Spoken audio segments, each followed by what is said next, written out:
Hi, everyone. Welcome to the Capital Raiser Show. I am your new host, Weston Walker, and we interview only the best entrepreneurs and investment managers. Shout out to the sponsors that make this all possible: Family Office Club, Capitalist Pro, and Invest Next. Today we have Reed Nyffeler, the founder of Signal Security, one of the largest growing private franchise networks in the country. He has a new book coming out, Lead Exponentially, and he's grown his company over the last 17 years to about 330 million per year in revenue. It's a global franchise in 49 states. Reed, welcome to the show. Thanks, Weston. Of course. Yeah, so let's get into your background. What made you decide to go into the security space, and what attracted you to build this large company? Yeah, well, there's a couple things, right? I mean, I've always been interested in franchising, specifically after I graduated college, and so kind of got exposed to it as my second career after my initial graduation. And in that, I realized it's the most efficient way in franchising to really grow entities, right? Because you don't have to provide the upfront capital, and then the drive and inertia of a entrepreneur, they struggle on the front end and the other side to really understand how to pervasively build a business. And so I knew that franchising would give entrepreneurs and aspiring entrepreneurs a structure that would ultimately help them build equity and net worth themselves by associating with a platform. And it's been something that's been around, at least the model. It was an apprentice style model millennials ago, right? And so you would go train someone in their area of expertise and then build them after time. And so that evolved into franchising, which was what we know today. And so as an entrepreneur, it eliminates some of the mistakes you may make early on that are costly and expensive with regard to time as well. And then as the franchisor, you can use the economies of scale to reduce cost structure as well, because everybody's partnered together. So I knew franchising was interesting. And so then, in order to be a successful franchisor, you need to go into industries that are already commoditized, because ultimately that's where that efficiency can be subsequently applied. And so if you look at some of the most successful franchisors across the world, let's say McDonald's, very people are aware of their franchise success. The burgers were created well before McDonald's. And if you look at the way that they really took that on, it became restaurants or became prevalent in the early 1900s. And so people could afford to go out to eat instead of just making food at their homes. Then it became kind of a long experience, right? An hour. And then you look at the drive-ins, which is your Sonics of the world. That's the 40s and 50s. Again, they commoditized it. It went down to about 20 minutes, right? They'd go take your order and then deliver it. Now, McDonald's has gotten down your meal to 90 seconds. And so they took that commodity and through efficiency, the burger is, one would argue, maybe not even as high quality as it once was back then. But ultimately, it's super efficient. So then I said, okay, what industry has been highly commoditized and that with technology and franchise ownership, those are the two core tenets of any franchise concept I'm going to build, that would otherwise drive returns. And so that then becomes, okay, what industry could be revamped? And so then I looked around at the industries and I saw security, a 280, $300 billion global market that is really based upon the hours and margin has been shrunk, and there's limited application of technology and no franchise concept there. And so I said, okay, here's an industry that could be disrupted through franchise ownership. Then in a franchise, the next thing you want is recurring monthly revenue. So, of course, we eat 3 times a day. That's why McDonald's works for sometimes more, sometimes less. But in security, when don't you want to be safe, right? Is it in the mornings when you're driving to work? Is it at night when you're sleeping? When? Well, it's 24/7, 365. So I said, okay, great. Now I can make money while you sleep, and that's the franchise concept. And so then I'm saying, okay, great. There's a market opportunity there. I saw efficiencies with technology that could be applied absolutely with visibility and trackability, just no different than GPS versus a map, right? If we plug our GPS into our software, we know when and how we're going to go and where we should stop and where traffic is at versus just looking at a physical map and saying, which way should I drive? I don't know the best way. We apply technology and franchising the same way. It efficiently helps you make decisions so that you can get there more expeditiously and save you time and money as a result. Then the next question I had, who's our ideal profile of a franchise owner? And as I kind of looked across the landscape, I'm saying, okay, there's police and military that have 20-year careers and then they can be qualified for retirement. So if they go in at 18 or 20 years old, they're coming out at 40 years old, right? 45 years old. In that case, then what do they do the next 20 years of their career? And if they just retire, they may have a percentage of their income, but ultimately they're still have families to raise and may want to, improve their lifestyle afterwards. And so that became the next opportunity. So I targeted franchisees that were police and military that were retiring and went forward. And so what did they need? They understood security, but they needed support in business services and sales. And so that is where largely our platform was built. We teach them how to go acquire contracts in a very specified, targeted way, and then we show them how to make money doing so. And so ultimately, I knew all those principles applied. We have a growing industry that's commoditized that ultimately can be service oriented, which is a key part of franchising, that would otherwise reduce the cost and exposure for the client. I have targeted franchisees that are police and military that have experience in the industry but don't necessarily have the wherewithal to build their own businesses. And then ultimately it's, ongoing, and I can create services and commoditize or decommoditize the service by having a solid person, but also create economies of scale as the franchisor to generate a appropriate income for the franchisees, franchisor, and the benefit to the clients. So then I knew I had something. And so then it was just a matter of continuing to, disrupt the market, which is what I've done over the last 17 years that have led to the, 300 plus million. And we're just getting started. We're going to be the world's largest security brand. It's just going to take more time as we continue to share our message and acquire more franchisees and clients. Amazing. Yeah, so you're all about recurring revenue. Obviously, you built that on the foundation from step one. And from taking your business the past 17 years, obviously there's different seasons of the business, maybe 0 to 5 years, or 5 to 10 years, and you're at different revenue points and different team sizes. So what are the different principles that you applied at each step of your business that took you to the next level? Yeah, I think first and foremost, a lot of entrepreneurs fail because they get very specialized in one, what they want to do and where their expertise is, as opposed to what the business needs. So my focus, my goal, my objective is to say, okay, does the business need at this stage in effort for me to essentially be successful going forward? And so I didn't worry about anything. I had, previously been in a sales capacity. I knew that was the number one driver. We had zero revenue, right? I needed sales. And so I knew I needed that. However, after literally day one when I started this, and it was myself and a couple of other people, I had landed, I doubled our patrol revenue at the time. At the time, and it was even more than that, because at the time we were doing about 4,000 a month. And I met this entrepreneur, and I'll be very specific. He was doing about 300,000 a year. He was doing about 4,000 a month patrol, or roughly 15% of his business. Literally day two, I signed a contract for 13,500 a month. So in that instance, I essentially effectively grew his business by 30%, and his patrol, quadrupled, which is the basis for that. Then I'm like, all right, I'm going to just keep selling. And I realized, never mind, I need to revamp the operations. They weren't prepared to handle all that. So about 1% of my time was on selling, and about 99% of it was updating these systems that became our franchise platform. Not my area of expertise, not an area that I wanted to spend time in, but I needed to. And so that first year, I was doing patrols myself. I'm working during the day. I'm staying up overnight, going from 8 p.m. until about 2, 3 a.m., sleeping and coming back in at 10 a.m. to sell and build the administrative side of the business. So as an entrepreneur, so many people don't realize that they just want to work the 8 to 5 and get paid for what they were already doing as a business owner, saying, well, instead of being the employee, I'll be the business owner and I'll work 8 to 5, or I'll go to the golf course like the owner does. They don't see the frontline work, right? And it's there. So I said, okay, what is the next thing the business needs? Then at that early stage, I said, okay, I need to create an infrastructure that would allow for me to replace myself.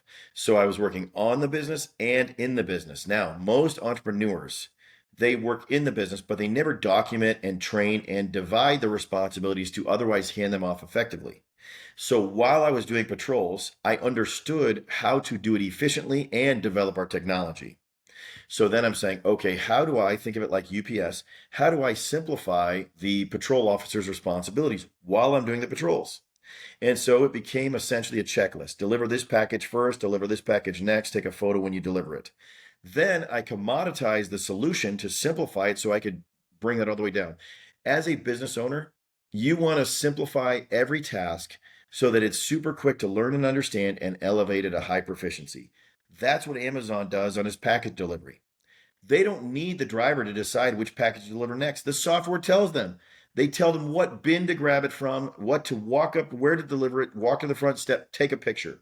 That's what you're building as an entrepreneur in that business, is a very systematic way to deliver the service. McDonald's, They don't tell them which burger to make next. They tell them, this is the next burger you're making. Here's how much time you have to make it, and here's what it needs on it. And the ingredients are all mapped out specifically on an image that shows you where your mustard is, and it has a button for how long to cook your burger. Super oversimplification. So if you're an entrepreneur in that early stage, to answer your question, you should think about your task and break it down to the most simplistic form so you can train the lowest common denominator of an employee in effort to do that, right? And so that is really, as you get up to, I would say 20 employees or 30 employees. That's really the objective of that first step. So any questions of that, and then I'll get to the second step.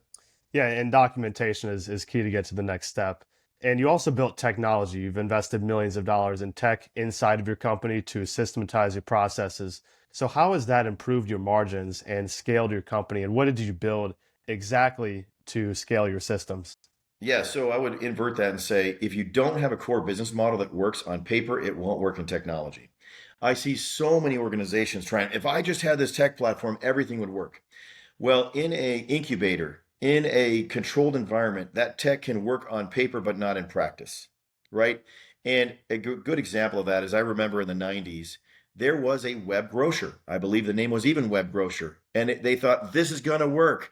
It's perfect in an incubator. And so they built this big tech application. They got this whole bunch of funding and it failed. But majority of people now are ordering their groceries online. There's an increasing number. You see food coming to people. Why? Not because the application didn't work. It's because they didn't understand the core principles of how to make it work. And so I think so many times we never learn our core business strategies and we don't do it on paper to then ultimately systematize it on the other side. So the trap is to run and develop an application, spend millions of dollars, and it never effectively works, right? And so that is where you started the first thing saying, what is my core business? I document it in a process. Then I have a minimally viable product to then say, okay, I have a roadmap. It's iterative development for software. So I'm saying, okay, what is the most core functionality and where do I get that externally? I don't need to recraft scheduling, right? I just need to understand the best practices around scheduling because every employer has some sort of scheduling software that ultimately feeds into a payroll solution. So I don't know to recraft or reinvent the wheel. I need to partner with those best in class software services that are evolving and developing to then integrate. And so what we did is we took their best in class code and bypassed the things to get a bilateral API that would be databases that we can then subdivide that and extrapolate it for the sake of our business, right? I don't need to go craft GPS technology. It's already out there. What I need to do is say, okay, how does that GPS technology apply to the business model we're using? Right? Ultimately, how does that, organize it around there? I'm not going to stop at a gas station on a drive from Omaha to Denver. I'm going to route myself in that geographic area overnight, not during the day. So I don't need traffic studies from 8 to 5 or during the day. I need traffic studies from 5 p.m. to 8 a.m. Where are the traffic patterns at that time? And that's how we're using GPS. So really what we're doing is we're taking that software and we're using the methodology for our business case instead of accepting a software ability and force feeding it to our business case. And so that's a big difference it's essentially oversimplification. It's like getting a custom suit. They show you the fabric you want, then they do your measurements instead of an off the rack suit where they're like, you know what? It's an off the rack suit. Sorry, it doesn't fit that great, but it looks good enough. We're doing the alternative. We're saying, hey, which fabric do you want? We aren't crafting a fabric. It already exists. But how do we cut that to fit you ideally? And that's the way we're approaching software for our business. We understand the tailored nature of the use case, and then we tailor it accordingly. Of course. Yeah, and it seems like a big, large one-time investment into the software, building it, and then increasing margins for the long term for sure. Yeah, and this is our You've core also, software. That's yeah, important to understand because we went through iterations afterwards. Then I said, this is exactly what we need because now here, 15 years in, I can customize that for our solution. So you continue to build on the software applications. It was always about technology, but it wasn't through all your capital at one area of the business and not grow the business holistically. for sure. Yeah, and you've also built sales teams as well inside of your organization. So talk about how you built sales teams and scaled your company that way. Sure. And most people make the mistake as an entrepreneur just to hire a salesperson and said, go get me business. Instead, I'm saying, no, what is our sales process? And who are our primary targets, right? If you don't understand who your primary targets are, and I'll use Chick-fil-A in this example, the ideal primary target of Chick-fil-A is young families, right? Their primary target is going to be families that have children that are there and ultimately people that are faith-based by and large. So then they go look at the communities and say, okay, where are these primary targets? they succeed compared to their competitors in environments where those are highly likely. They go find the best piece of property in that area and they build a store accordingly. Every business should operate that way, right? So I say, who's our ideal primary target? And in our case, we start with apartment complexes, right? Where they need the facilities locked up after hours. They want us to address noise complaints. So I said, okay, where's that primary target? Then I'm going to say, okay, what would be our pitch, right? Going back to Chick-fil-A. What is an appropriate price for a meal for a family? If you're charging $25 a person, their sales would not be the same. If you're charging $1.50, they would not be in business. So, what is your appropriate price compared to your competitors, and what value, more importantly, are you offering for that? Right? In the case of Chick-fil-A, it's a clean, healthy meal that's well balanced and consistent, right? So they are in a price range that's affordable for those individuals, and then they go plant themselves there. We've done the exact same for every business, saying, here's our core client. Apartments are roughly 65 to 70% of our clientele, but not of our volume. Why? Because we launched there. It gets us on the main highways and byways to put us in that area. So once I have a clear sales path and plan, then I hire a sales team. Everybody does the exact opposite. I need a salesperson. Go get me business. Now, what most salespeople, when you do that, are going to do is they're going to undercut the competitor because you have not given them a target market, and they're going to go find a client. They're going to go communicate with that client and try to undercut, commoditize the business. That is not how you build margin or value. If you are constant, it's a race to the bottom. It's a huge mistake. It's quick and easy, but not worth the effort. And so most people never understand their primary target or ideal customer profile, ICP, and then how they should earn or develop that client. And then as a result, they don't build a sales process that would achieve a differentiator there. And then ultimately, they never build their team and they just go hire a salesperson. So I've done that first. I did that myself personally at the beginning of the onset of the business. I trained someone to do a portion of what I was doing. And then at the larger contract opportunity, I stepped in and I built my business and sales team accordingly. Yeah, and talk about that a bit more, how you hired talent at each level of the business and what are the best hires at each stage of the business?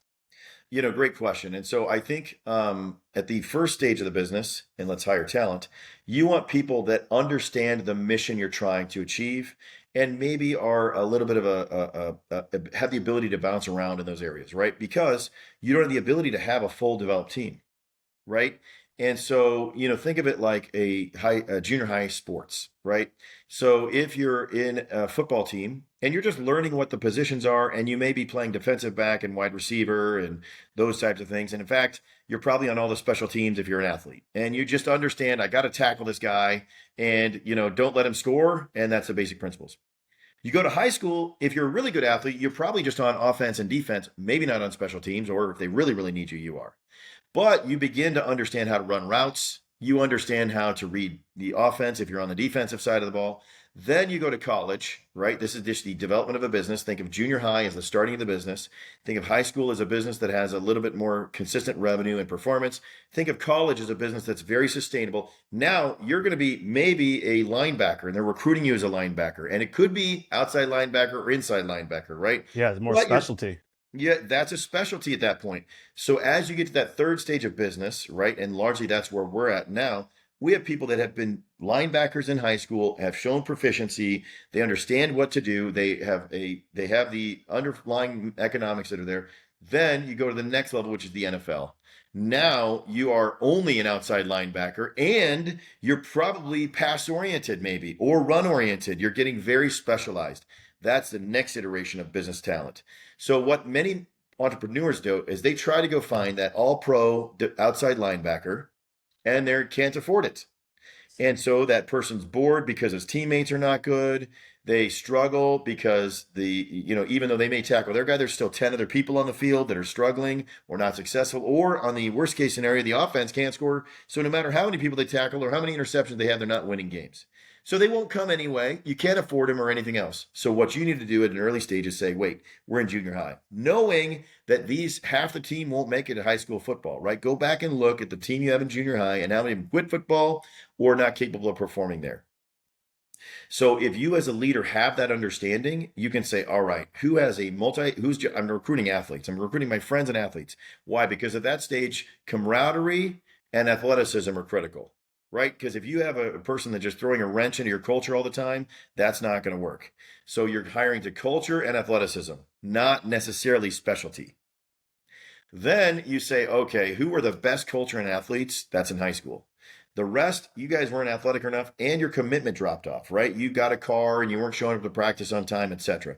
So when you get that second stage of business saying, okay, I still need my athletes and I definitely want camaraderie, but what I see there is lack of commitment. So these people aren't committed to showing up for practice. They're not lifting in their off hours, right? Just think of what makes a good high school team, right? They're not listening to the coach. They don't even care about the play and they're joking around just like they were in junior high. That doesn't work. Then you look at that next level and you say, okay, who can play at this level and is the best linebackers, right? And many times they're your all state teams, right? And that's the starting point. Your all state teams make it in college, right? The people that were 4-year starters, right? Who are the people that have been very, very consistent and can elevate to that next level and are willing to do game film study, right? That's a big step from high school to college. Mm, They're studying that more position, they're systems. learning Yeah. how to get better, and they're self-developers. The best college athletes are self-developers. So many businesses, they don't have a lot of college athletes because they don't care about self-development. They just want the coach to tell them how many reps to do, how much to lift, etc. And so then you realize you aren't a college level player. I've got to move on from you. Sorry, I got to cut you from the team. Right? You go to college, not everybody plays, right? Not everybody's on the team. And so as a leader, that's difficult to do because you don't want to cut your friends. Sorry, we're here to win, right? Then you go to the NFL and they're cutthroat. I mean, you may get drafted and you're on the scout team. We hope you can get better. And not only are you self-developing, this becomes your full-time profession, right? This is something you focus on, you self-educate, you go to conferences, you learn, you develop, and you apply. And what I see the difference at that pro level, and very few organizations get there, is some people at the pro level live a comparative life. Some people at the pro level live an improvement driven life. So if you're a comparative life, you're saying, you know what? I am as good as that receiver. If I only had his chance, I could do that because look at my measurements and metrics. Whereas the best, the absolute best, let's look at Tom Brady in the NFL as an example. He refined his diet. He didn't care what anybody else was doing. He was saying, how can I be better? I'm going to study more game film. I'm going to study my receivers. I'm going to go to the front office and tell them I need these type of receivers. I need these type of linemen and I need these things. He did every detail to get better. That's why he's one of the best NFL quarterbacks that ever lived. That's what I'm looking for at that level. People that can self-improve and see the field in a different way. Absolutely. And it's what employees do in their free time as well. Like Right. I see college guys, some of them don't do anything in their free time Right. as opposed to learning the industries that they want to go into. And you gave a great analogy with football as well. And you can acquire teams maybe through M&A, and you can acquire technology through M&A. Do you acquire businesses or acquire talent through other companies? And what are your thoughts on buying versus building companies? Yeah, so I am naturally a builder. Buying has its benefits. It can scale efficiently, but it also erodes culture, candidly. If you look at that, because you're infusing two cultures together. Mm, So if you want to build a long-term business that lasts, you want to build a culture. Look at Chick-fil-A, right? It took a long time to build that. However, its impenetrable culture is what creates its value compared to other businesses. And so my personal strategy is to build in a long-term business of value. Now, conversely, some people say acquire that EBITDA and get high returns because they're building cash, not culture. You have a choice. Are you here to build cash that will get you short returns or culture that'll get you long-term returns? Go look at the Fortune 500. Many, many, many, if not a high percentage of those built culture. You can build income and return with cash, but you're going to build culture. Look at Berkshire Hathaway. Look at Microsoft. Look at Amazon. Look at Google. Look at Apple. All of those were built on culture. And Walmart, I mean, I can go down the list. None of them were an amalgamation of acquisitions. Now, one would argue that was Berkshire Hathaway. Conversely, I would say he had a very tight and small portfolio, 10 to 20 investments that he made that were aligned with his culture. That was number one. So I would make the argument it's culture even through acquisition. That's all he looked at. Do they culturally align with what he's trying to achieve? And so it is this get rich quick scheme that leads to everyone, going to that red ocean to try and increase valuation of markets and then continue to pervasively fail. I think you're going to see that with the stock market, because a lot of those were built with short-term mindsets, 90-day quarterly returns instead of long-term culture builds, and you're seeing less and less building there. So I am 100% a culture builder that instead of acquisition to there. Now there might be areas where people that are in that area are culturally aligned and are willing to bring that over, but not of any high consequence, right? It'll be a less than 1% of our revenue typically. Interesting. Yeah, what are your thoughts on scaling through capital? Maybe raising debt and equity for your business. I think it's a huge mistake, to be honest, because here's the problem. You are the private equity companies are betting on something that's not proven.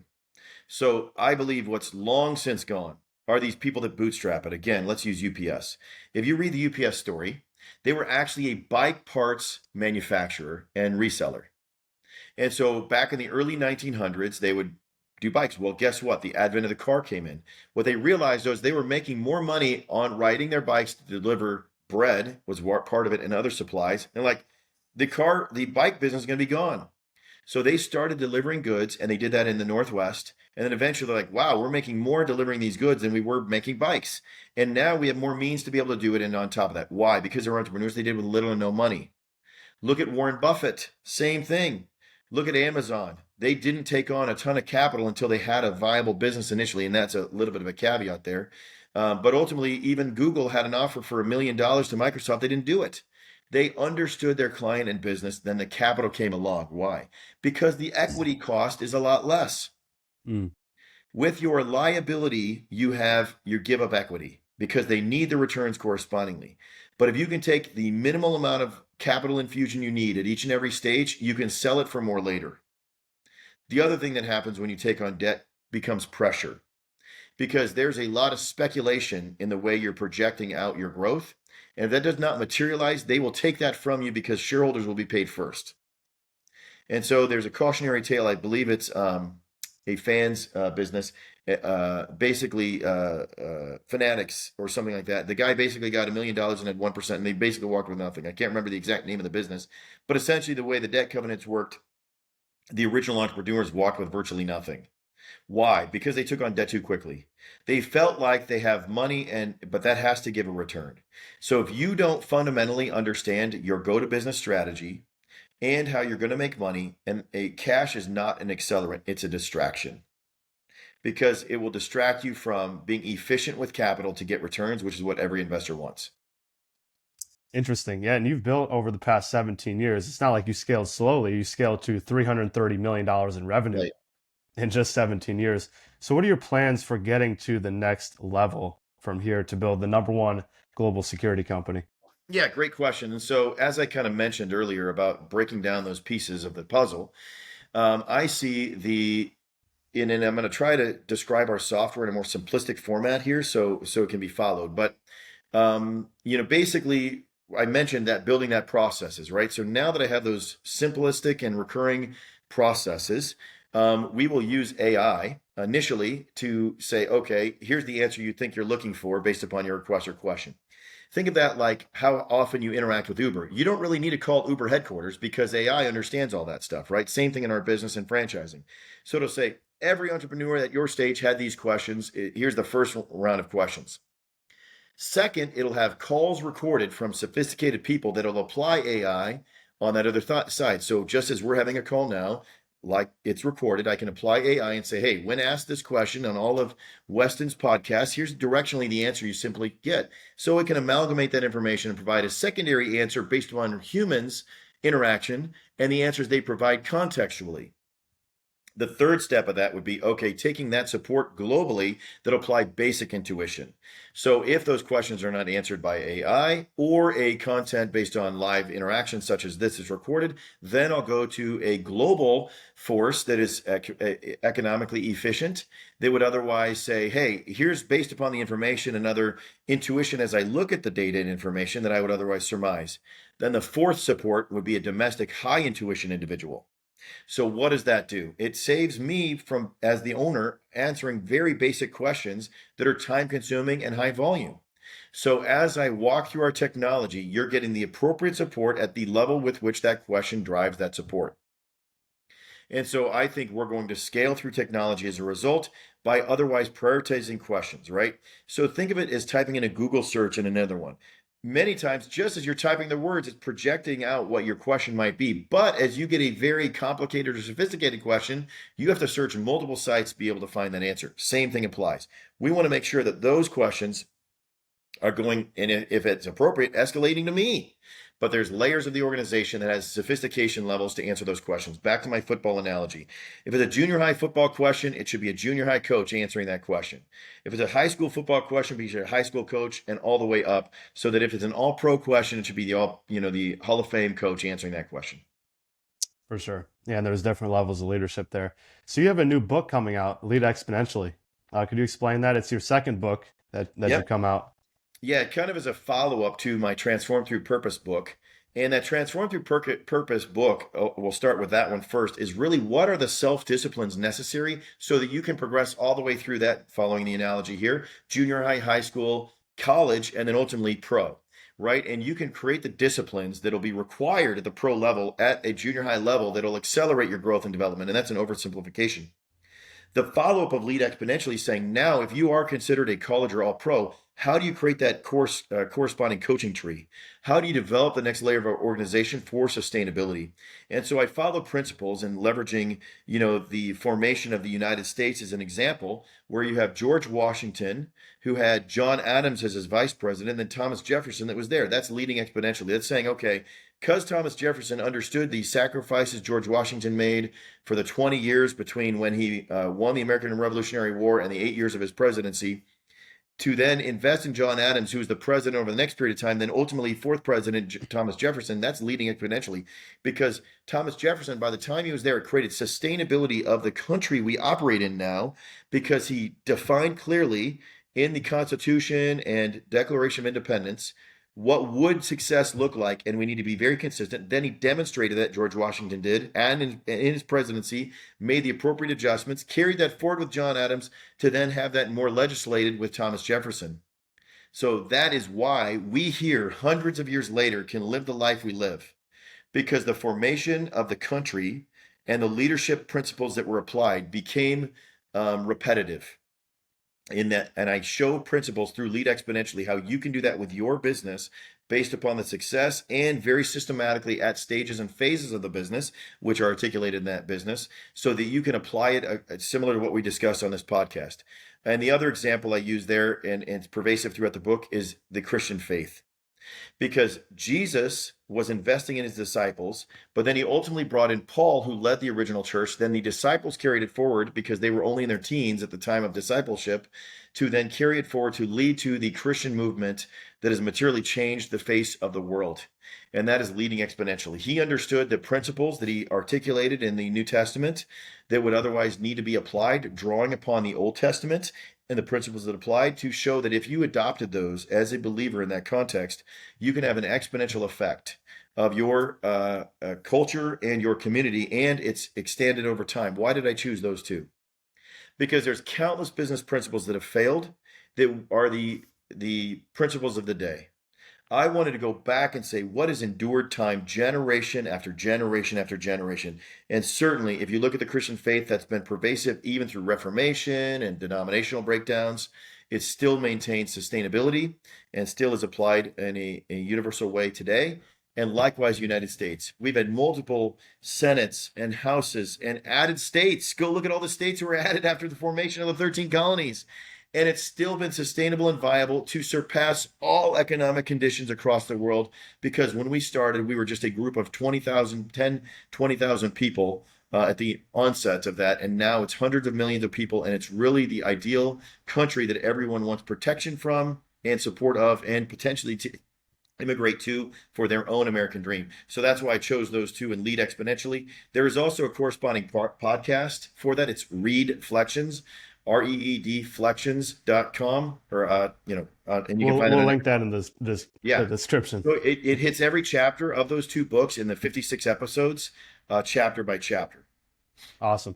Yeah, and it's interesting that you look at the previous history and the Fortune 500 companies, the leaders who did it the best, and then implement it in your own business to try to build the number one global security company. You also mentioned faith as well. You mentioned Jesus and how he built his ministry, to last over 2,000 years. So how has faith impacted you along, taking, your business from zero to 330 million? Obviously, he's blessed you and he's taken you through those long nights of building the company. Yeah, I mean, it's everything, right? Because I think many businesses fail because they're doing it for themselves, right? They have this world, they want to walk around with all the riches of the world. But what happens is, if that is your principal focus, there will be someone offering you more. And I'll give a very basic rudimentary example that is so principally applied in my life that is pervasive in the business. And that is where you look at the Garden of Eden. And they had literally everything but one thing. And that one thing appealed to our pop culture today. You could understand the world as Jesus had, and you would ultimately, or as God did, and you'd ultimately have everything, right? But you have to sacrifice Eden. So if your focus is on the riches, and Jesus was likewise tempted for 40 days right after he was baptized, for they gave them the world. And so if your aspiration as a leader is to have what the world can offer, you will not be long-term successful. But if conversely, what Jesus came here to do was to say, I am here on behalf of my Father, no matter what sacrifices I have to make on this earth is there, I will do so, because my goal is to continue to perpetuate society. The goal of Adam and Eve were to birth and to maintain and care for the earth and the resources on that earth that God had created at that time, not to enrich themselves. They decided instead to enrich themselves. So every leader, every business owner that does not have a faith component that is designed to enrich themselves, at some point in time, that will catch up with them. Look at all the fallen in this present state that are going through public displays of embarrassment that had presumably everything on this earth. And there's music artists that are going through that. There's affluent Epstein scenarios that are going through that. There's Harvey Weinstein that's going through that. They were there to enrich themselves. That is the universal principle. There's politicians that have gone through that. They enrich themselves. Conversely, look at those who have designed this to create a format and structure so the next generation can enrich itself. Right? Those are the leaders we want to follow. Those are the people that make long-standing differences. I'm thinking of people like Billy Graham, right, that lived a life all the way through. We'll go outside of the Christian faith and look at Gandhi. We'll go outside of that. We'll look at, in apartheid, you see the African Nelson Mandela, right? You see those individuals that have decided to enrich a community. Martin Luther King Jr. didn't even see it happen, right? They were there to change society, not enrich themselves. And so that's what I've decided to do with faith, because I saw the long-term impact. If I am here to perpetuate God's ministry on this earth, I'm going to have much greater level of success, not necessarily in a worldly sense. That's not the reason to do it, but in a outcome and sustainability sense. And so that is why it's intertwined in every decision I make. Of course. Yeah, amen to that. So, Rita, appreciate you coming on the show. Some great lessons to take away from there, building your company from 0 to 330 million and putting God first through that process. Awesome. Well, thank you, Weston. And hopefully your audience can glean some ideas from this. And obviously, if they'd like some more information, they can find that in the books and podcast. Of course. We'll put the links in the description. Awesome. Thank you for coming on. All right. Thank you.